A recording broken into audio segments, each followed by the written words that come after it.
kawastara wonten ing Kadipaten Blambangan kananipun Sang Hadipati Wurubisma Minakjingga ngempalaken sagunging para prajurit para nayakaning praja angkep buta renggut muka jalo mampang carang wasesa ingkang arsa minggah wonten ing Pendhapi Agung Gedra Gedro Kadya Babang Pangaribawa.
sagunging para nayakaning praja angkat buta renggut muka jalu mampang carang wasesa ingkang ngarsa nenggaramuwing Sang Adipati Wurubisma Minakjingga sagunging para putri nderek nangkil wonten ing pawiyatan Agung Kadya Puspanjali Mangaribawa.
Sagunging para putri-putri Kadipaten Blambangan Hamut Sangkanginan lengkeh pindha Singaloka sapecak mangu satindak kendel nrantos rawuhing Sang Narpati Guru Bisma minak jingga minggah wonten ing Pendhapi Agung kadya mulating tauna marika.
Senin Kemis.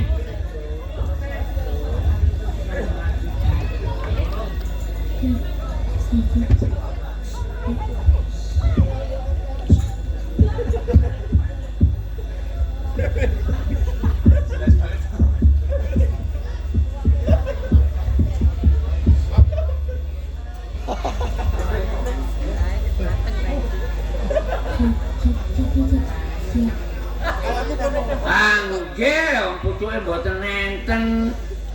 Kayak bongkote cecok. Sabari mawon. Entene nggih namung kalih. Dayun, Jawul lurae. Yong. Wok ketekur mbok meong. Emprit gantel buntuting togel. Ana kayu mangklong ning embong yo. Tabrak wong monyor-monyor. Ajane godhong waru niku bolong-bolong lurae. Ngono ya. Bodho ayu gawa wong. Yun. Enten apa lurae? Apa ngene apa mbayakne to lurae? Ora yun. Wonten. Dayun. Jawul lurae. Etan kali kulon kali. Arep nyabrang ra ono wote. Tak jati, kulon jati lurae. Arep ninggal padha bobote. Ngono ya. Mengke lek pengen bayi beto ngene Pak Aris mawon. Bojoku urung bobot lho yun. Oh lah, napa dereng kober jenengan? Jane ya wis. Oh lah niku. Ora tau mlumah lho yun.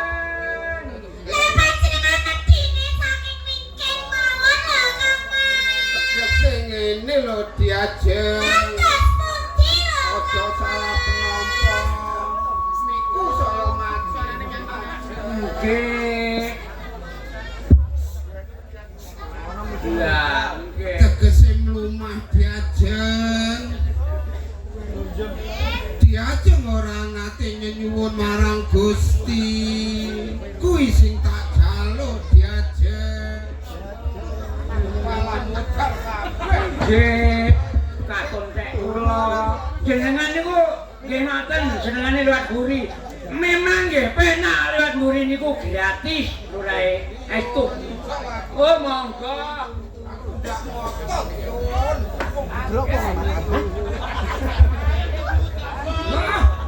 Won. Lah mboten masak mboten tuking gene. Dayun, masak singkong kayune teke. Demok boklong keru bathuk. Bathuk sing pundi lurae? Yun, Nggih. bathuke bojoku mendul. Lah, sing mendul niku sing penting lurae. Estu niku. Pun to, mendul lek kaya jajan bikang pinggire lempol. Enak yo. Nggih. Mendul. Pring gading boyo lali yo. Sing nguling kedawan napa niku? Gong Nggih. Kong. Nggih. Dayun, Jawul lurae. tuku ciu sak botole. Bapakku turu ketok kon njaba yo.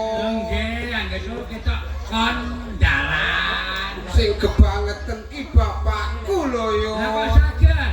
Wong ana kamar kok turu ning lawang lho yo. Nggih, berarti nggih, niku anu sing ngantah, sing enak kan malih niki. Apa yo? Ngombe energen salak teng lepek.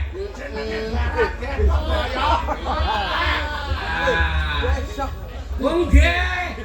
Terus niku. Apa Pak Raden kaya tekek to yo? Oh, mboten tekek wae terus e. Nek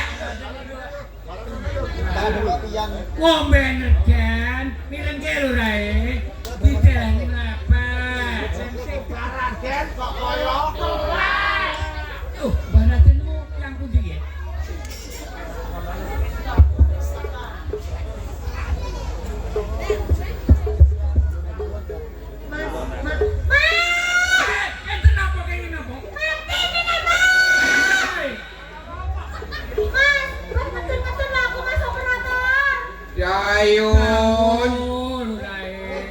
yen aku nyawang bojoku yon atiku tratapan lho yon Yen napa kok saged ratapan? coba dulunan yon pasuryaning bojoku yon pating gemerlop lho yon Murup kebiar.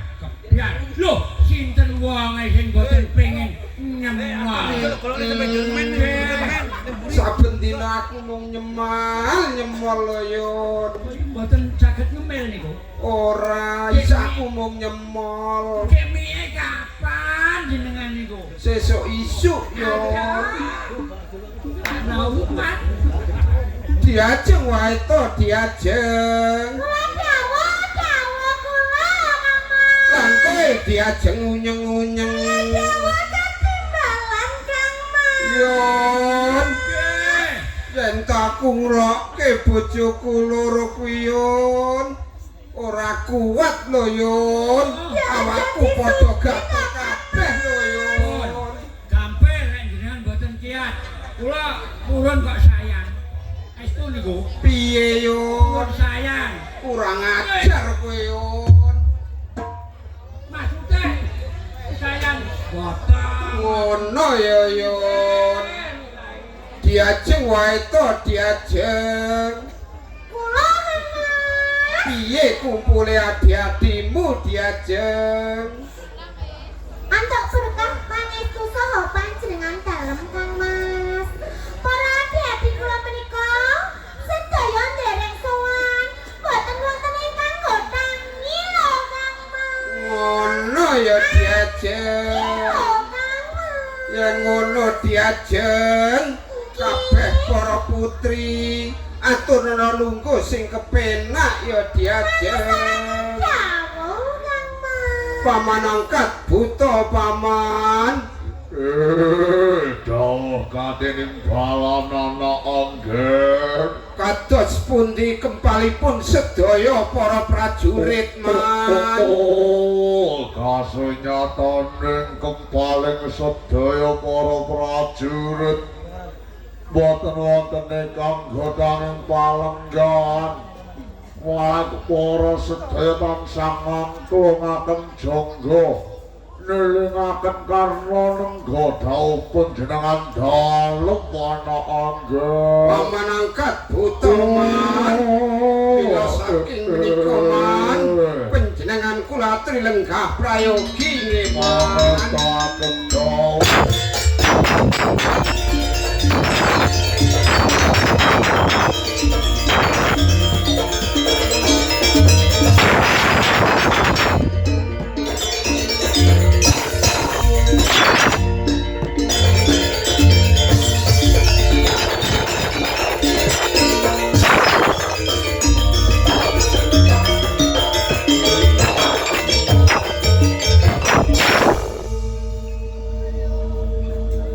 Duduk Kang Mas.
diajeng wae to diajeng Ati barat kula dawuh Kang Mas. senajan setitik rada keceklik ora dadi baya pangopo ya Diajeng. Pun Kakang wis marem Diajeng. Dalam nggih Kang Mas. Ning ngene lho Diajeng. Terus pundi Kang Mas? Diajeng wae to pinangka tepa tuladaning kabeh para putri. Njur kapiye nggonmu mranata kabeh para putri Diajeng.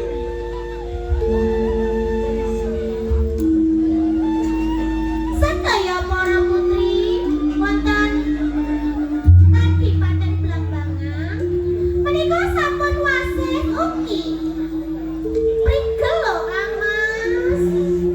Diajeng wae to Diajeng. Nggih kula dawuh Kang Mas. Pun Kakang yen to ngrungokake atur kelapuranira rumangsa marem jroning atine Kakanda lho Diajeng. Ana mungkin lho Kang Mas. Lek yo ngono ta Yun. Teman-teman iki kula lho Kang Mas. Kula menika nggih bunga sanget lho dinten niki. Bungae saka ndi Diajeng? Bungae nggih saged sowan kaliyan para adik-adik, nyawang adik-adik kok ya padha ayu-ayu. Adik kula sing setunggal menika nggih tuman sowan. Makane kula bunga sanget Kang Mas. Sing endi lho Diajeng? Aku gak seneng Diajeng. Kaya rambut enek ora Diajeng. Jane nggih pun kula gandol. Sesuk wis ora enek meneh. Lagi lho. Ana sing susah. Sinten Kang Mas? Kowe ra wis ngerti dhewe to. Oh, sing ngical nek ngene kok. Diajeng wae to Diajeng. Kula kate dalan Kang Mas. Welingipun Kakang yen to sira mranata kabeh para putri aja waleh-waleh ya Diajeng maju munduring para putri Kadipaten Blambangan mangsa bodho marang Diajeng wae to Diajeng. Panjenengan pun kuwatos Kang Mas. Lungguh sing setata ya Diajeng. Dawuh. Lan kowe Diajeng unyeng-unyeng. Inggih kula dawuh Kang Mas. Piye nggonmu nampa wulang wuru ingkang mbokmu wae to Diajeng. Menika leres aturipun Kang Mbok Waito lho Kang Mas. Kula nggih sampun prigel lan trengginas trampe bab napa kemawon Kang Mas. Yen to kapinujen pun Kakang ngresakake dahar piye Diajeng. Lho nggih menika nggih sampun kula cepakake Kang Mas. Yen to ganti busana. Ya menika nggih sampun cepak-cepawis Kang Mas. Yun. Sapa wong sing ora seneng atine Yun duwe bojo loro. Yen to aku mbutuhake samubarang ora gawe kuciwaku lho Yun. Mboten kok njenengan. Kula nggih ngaten kok. Nyawang Gusti Putri nyepeh lega penggalih kula. Lek mumbluk-mumbluk jenengan niku kawit sentran nomor pinten to? Ya menika nggih stoke Kang Mas kula. Yun. Pundi lho lae. Oleh nyawang ora oleh demok lho Yun. Dadi bisane ning nyawang sampeyan kuwi. Mboten dados napa. Sing oleh demok mung aku lho Yun. ngaten nggih. Diajeng unyeng-unyeng. Nggih kula Kang Mas. Njur piye wartane budaya sing mapan ning Kadipaten Blambangan Diajeng. Menika mboten badhe nguciwake asma panjenengan dalem lho Kang Mas. Sedaya adik-adik menika nggih sampun prigel lan trengginas lho Kang Mas. Nggih sampun wasih sedaten lho Kang Mas. Ngono ya Diajeng. Yen ngono Diajeng unyeng-unyeng. Inggih kula Kang Mas. Lungguh sing kepenak ya Diajeng.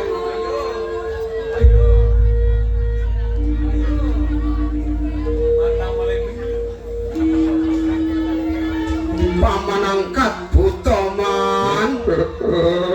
Tau katining balan kula ana anggen sasampunipun panjenengan lenggah prayogi man kula kepengin ngertos kados pundi wartanipun wonten ing Kadipaten Jimbaran man untuk kawicaksan panjenengan dalem ana anggen gesangipun sedaya para kawula ingkang mapan wonten ing Karangpadesan antos temekaning kutha raja boten wonten ingkang kirang sedang pangan dene papan mertelaken anggen gesangipun sedaya para kawula tansah hayuk lan sumungkep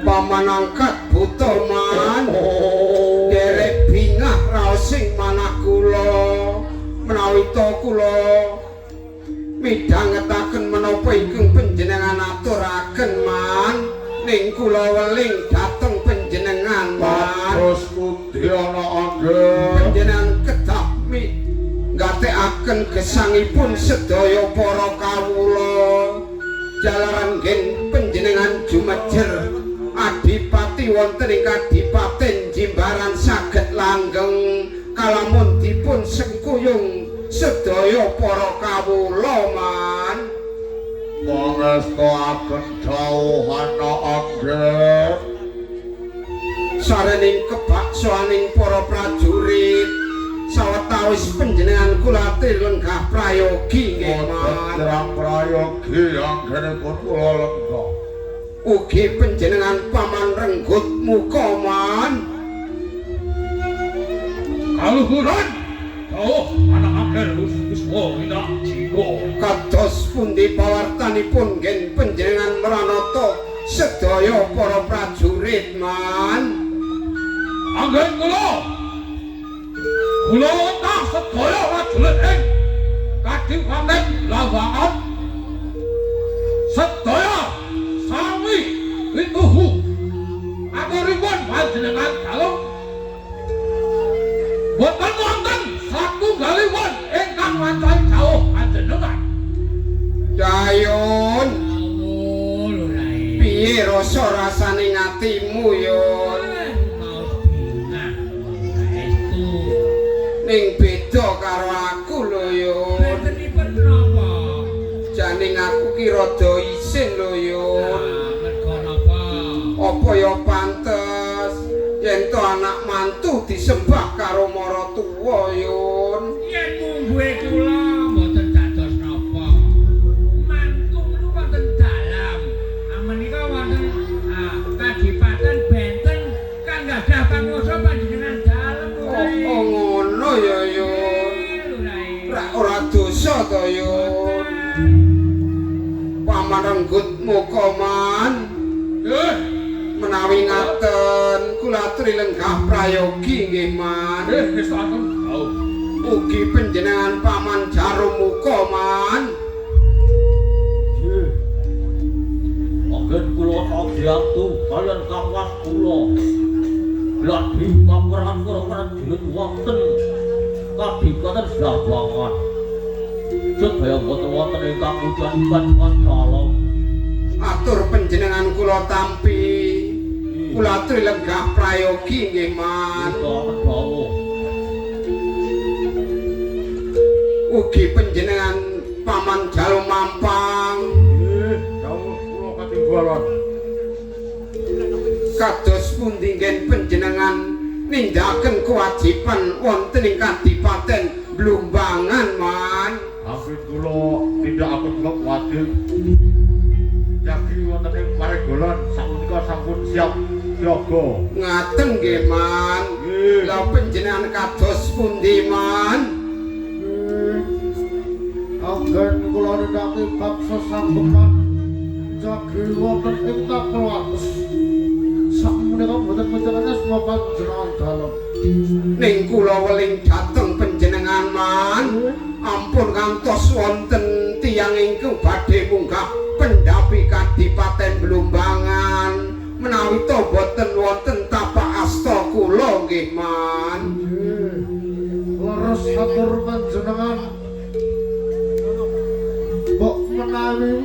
ingkang wonten tamu saking negari Lintu ingkang badhe lumebet wonten ing Kadipaten Lunggangan ingkang boten angsal tapasta saking panjenengan boten kula keparengaken lumebet wonten mriki. Matur nuwun nggih, Man. Kula atur lenggah. Dayun. Banjur kowe piye, Yun? Nggonmu jaga Kyai Gada Wesi Kuning karo pedang supaya ana, Yun. Kewajiban kula njagi pindah Gada Wesi Kuning tapi kalipun pedang supaya ana. Pun boten ngantos pepet kok. Maliki tenanan. Napa malih tanggal 1 Suro lurae. Niki nggih kula.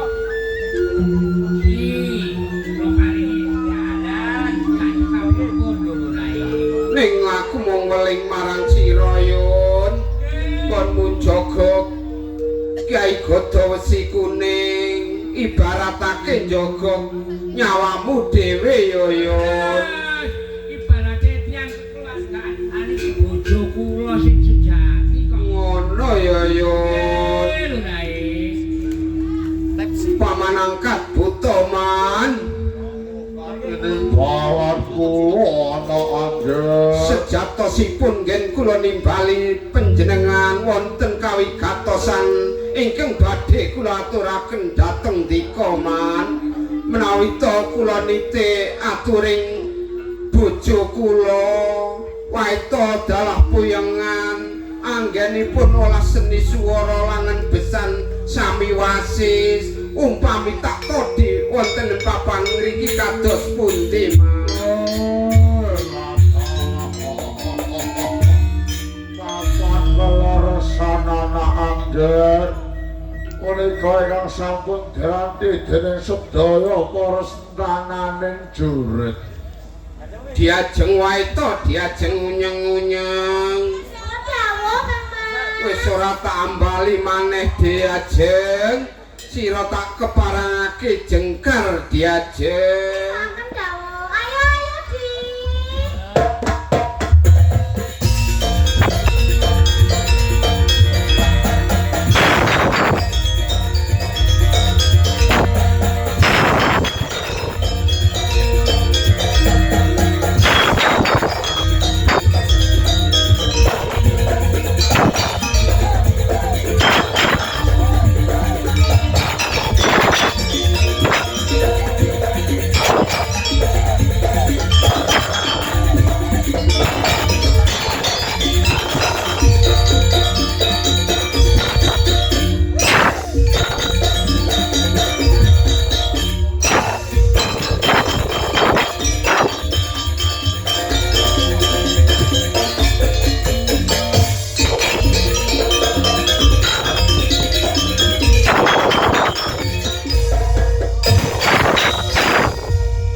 Minangkani pamundutan saking Mbah Mas Mbak Nganten. Labur langit, Mas. Nggih, spesial kagem Pak Ande. Mas sapa mau? Dewa Asmara. Matur nuwun sangune, Lebih Mas. spesial kado Mas Bima. Bos wedhus.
minangkani pamundutan saking Pak Pak nggih namine sinten? Pak Banteng Tani. Ngedi Banteng Tani. Ayo. Thank you.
Ingkang pungkasan tunggalan mawon Mas nggih. Minangkani pamundhutane Bapak tuan rumah nggih. Mas manten Mbak manten. Oh nggih, perwakilan dugi Mas manten ugi Mbak manten. Ayo Mas Panasati lawas Mas. Ingkang pungkasan. Cek, mangke tuwinge tasih wonten nggih Pak. Nggih. Nggih.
kabupaten iki bakal tak beberake syukur bagi ento diajeng milu urun-urun rembug diajeng pamanangkat buta pamarenggut mukoman kula badhe miwir sejarah ingkang sampun dumadi man Sungguh saya para prajurit tansah ngangklongaken jamba delengaken karma. sejarah punika mapanipun wonten ing praja Majapahit man nalika ngarep Majapahit wonten dredhah ingkang dipun tuaken kalian si Kebo Marcuwet man lajeng sedaya para prajurit Majapahit boten saged mambeng kridaning si Kebo Marcuwet man lajeng Sang Prabu Bramartunjung ngawontenaken giri Patemboyo sok sinten kemawon ingkang saged mejahi si Kebo Marcuwet badhe dipun ganjar man sepindah dipun ganjar tanah sigar semangka wonten ing Brangwetan ingkang kaping kalih man badhe dipun dhaupaken kalian si Subasiti man lajeng kula ingkang nglebeting giri Patemboyo man jebulipun man kula saged mejahi si Kebo Marcuwet lajeng kula dipun ganjar wonten ing Brangwetan nggih Kadipaten Blembangan menika man ning kuciwanipun man Jiwane kapan wonten pundi anak angger? ganjaran ingkang kaping kalih kamangka pakon sampun kula tindakaken ning tukon dereng kula saged tampi man lajeng kula kedah tumindak kados pundi man Sabda pangandikaning Ratu Tan Penawolawali anak angger kedahipun tiyang Majapahit tansah urutang dater panjenengan dalem anak angger Guru Bisma Pinakjingga. Lajeng kula kedah nagih janji wonten ing praja Majapahit ngaten man Menika leres anak angger. Punten dalem sewu Kang Mas. diajeng wae to diajeng piye Kula nggih mireng mugi kula mangertosi. Yen panjenengan menika badhe nagih janji dhumateng Majapahit. Ingkang mongko setunggal panjenengan sampun jenengan lampahi. Banjur ingkang kalih panjenengan ajeng nagih janji malih. Riyen to Kang Mas? Peparing kula matur nggih Kang Mas. Panjenengan menika sampun gadhahi garwa kalih sae lho Kang Mas. Napa panjenengan tasih ajeng amarga ajenge mundhet garwa malih lho Kang Mas. diajeng wae to diajeng Nggih kula dawuh Kang Mas. aku mau ngugemi ature Sang Prabu Bramartunjung diajeng tak ibaratake yen to wong utang ki kudu nyaur yen wong janji kudu nepati janjine lho diajeng Nggih kula mangertosi Kang Mas. Nanging panjenengan napa mboten mikiraken kula kaliyan adik kula to Kang Mas. diajeng wae to diajeng Nggih kula dawuh aku yo mikirke diajeng wae to diajeng unyeng-unyeng panjenengan niku mboten mangertosi lho Kang Mas. Kados pundi rasane ngorane ati wong diwayah Kang Mas. Aku ya ora ati. Panjenengan sayang wayah malih lho Kang Mas. Makasih kira panjenengan niku Kang Mas. Kira napa kula kaliyan biasa menika lho Kang Mas. Mantan nggih sampun, dewa nggih sampun. Dayun tisu ning Kalisari bojoku nesu ra mari-mari yon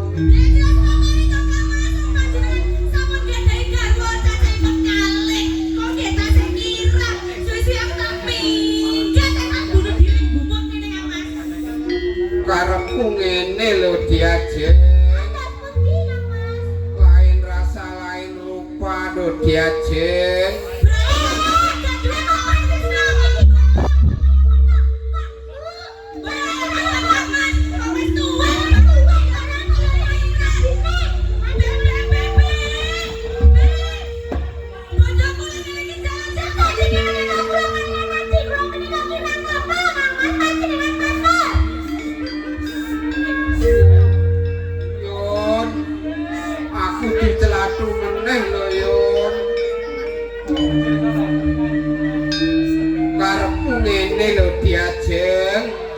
Diajeng wae to diajeng puyengan ben awet ora tau kangge ngono lho Diajeng wong diajeng wong awak dhewe kowe jatah wae telat-telat kok arep dene awet lak yo sisi kanan kena dhewe nek gawe jangan cuma kok ngambang iki carane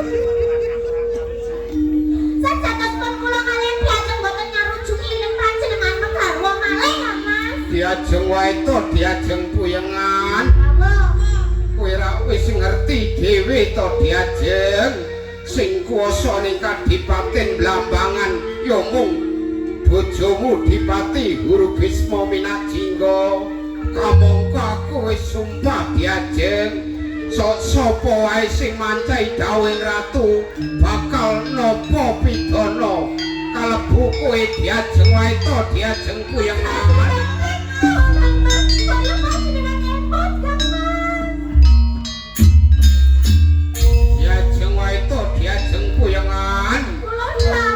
aku ngerti senajan kowe nangis netesake waspa ning atimu rasa rujuk nggonku arsa manggarwa karo si Subasiti ya kencana wungu mula saka kuwi Diajeng ora pantes ning Kadipaten Blambangan kowe bakal tak selo ning taman sari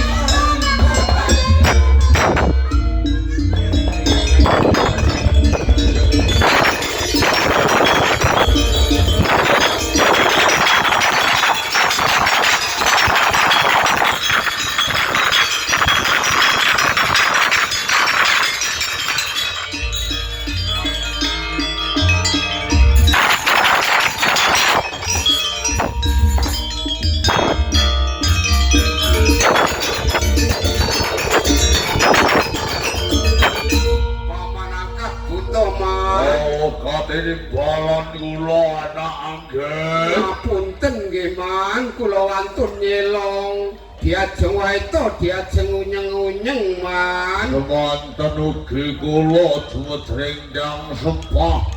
Mbok bilih wonten kelepatan putri kula nyuwun gunging samudra pangaksami anak anggen. Dawah sesami-sami Man.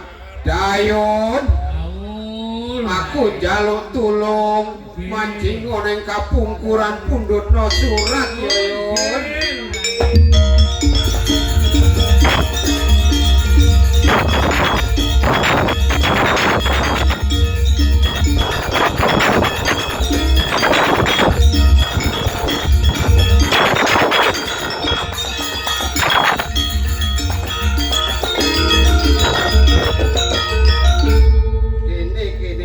Surate paring aku Yon. Ra ora kleru to Yon. Ngapunten lho Rai. Kala wingi dalu niku kenging Jawa. Ngono ya Yon. Sane tak sik genah kok. Aku ora prihatin lho Yon. Kula tinggal teng mburi. Yon. Mampeng iki lho Yon, lekku nulis surat. Tak rewangi Brebes meles mergo kelingan karo calon bojoku Yon. tak ibaratake Yun, aku ngelus-ngelus surat iki padha karo ngelus-ngelus pipine calon bojoku lho Yun. Nggih mboten mrikani pun kadung jatuh cinta. Paman angkat buta man. Aturi majeng panjenengan tampi surat menika man.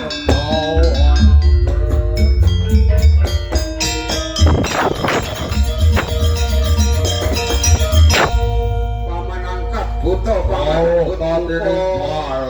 sak sampunipun surat panjenengan agem panjenengan kula aturi tindak wonten ing Praja Majapahit kapurih ngaturaken surat menika man ning kula weling dhateng dika man sok sinten kemawon boten kula keparengaken napi surat menika man menawi to boten calon bojo kula nggih man Mangestaken kawula lajeng benjang propo kula tumuju wonten ing Praja Majapahit anggen. mumpung dinten menika dinten ingkang sae panjenengan kula aturi tindak wonten ing Praja Majapahit